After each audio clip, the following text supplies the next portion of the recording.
Hello everyone, Russ of Aquarimax here. Now, I just purchased a plant that's going to require me to have a lot of patience.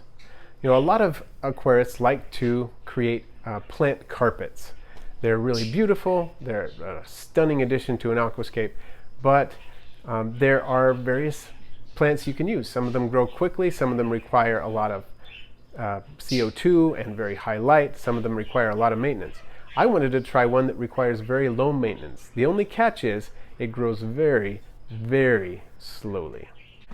All right, so here's a little pot. Take it out here. Looks like I'm just gonna have to kind of gently ease it out of the pot there. That was easy enough. There's the Cryptocoryne parva, short for Cryptocoryne parva.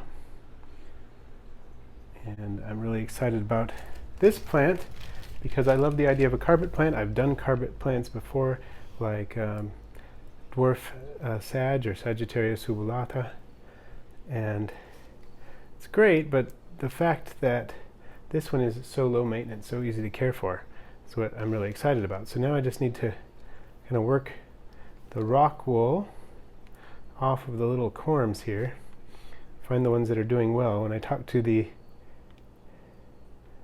pet store owner, and this is an LFS, one of my favorites that I go to when I can. I now live fairly far away from it, but I was able to get down there for something else and decided to pick this up.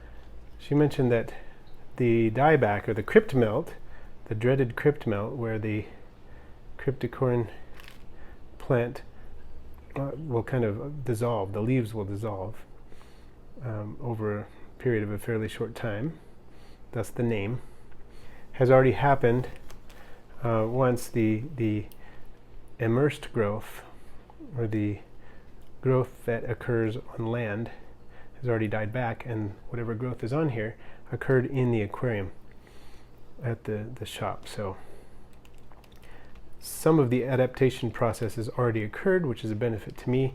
The fact that it's going to be happening in a new aquarium with potentially different water conditions, something, you know, I have to keep that in mind.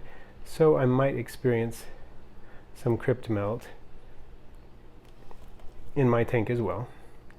I just have to be prepared for that possibility. But the nice thing is that even when the leaves die back, the underground portions of the plant, the corms, if that's the correct term, I think it is, will kind of bounce back with some nice happy plant growth, and this time adapted to the new water conditions.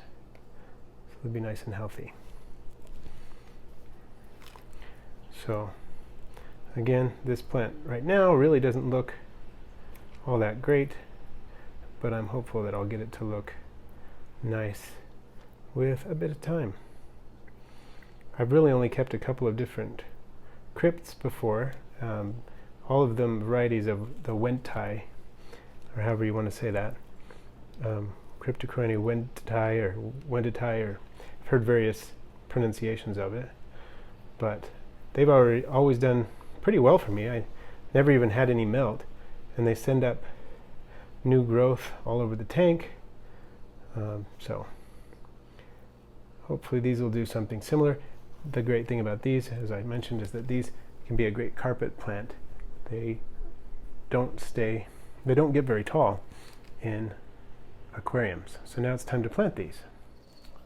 And I've decided on planting my Crypt parva in this corner of the foreground on the right side of the tank. See how they do there.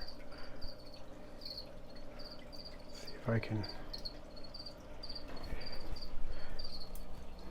choose a few little spots. It's not too bright here, and that's okay. They do fairly well in dimmer light, so just need to get them settled in a little bit. This one doesn't have much in the way of leaves left, but that can change.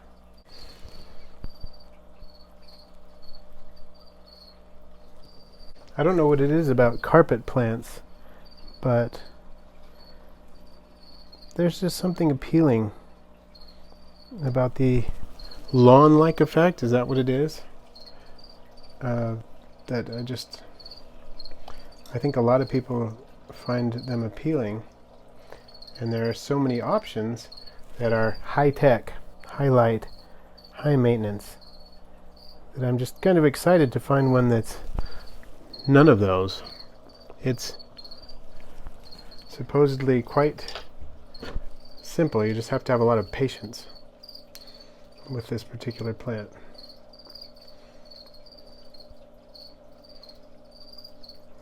Well, this bit has a little bit more rock wool on it. See if I can get that off. There we go.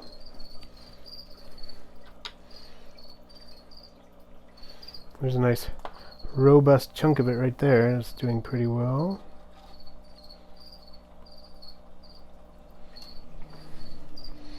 If you're curious about the substrate, this is mostly, well, it's a mixture. It's just normal black aquarium gravel with some fluorite black sand underneath it. So it does have some enriched substrate despite its appearance. And that's worked well for me in the past. This tank has gone through several iterations, some more high-tech than others, but it generally, I gotta leave the leaves exposed a little bit and try to cover the roots there. Maybe see how that does. And one more. Put this maybe right here. There. All right. Not much to look at yet, I'll readily admit, but I'll give you an update when this starts to look more like a carpet.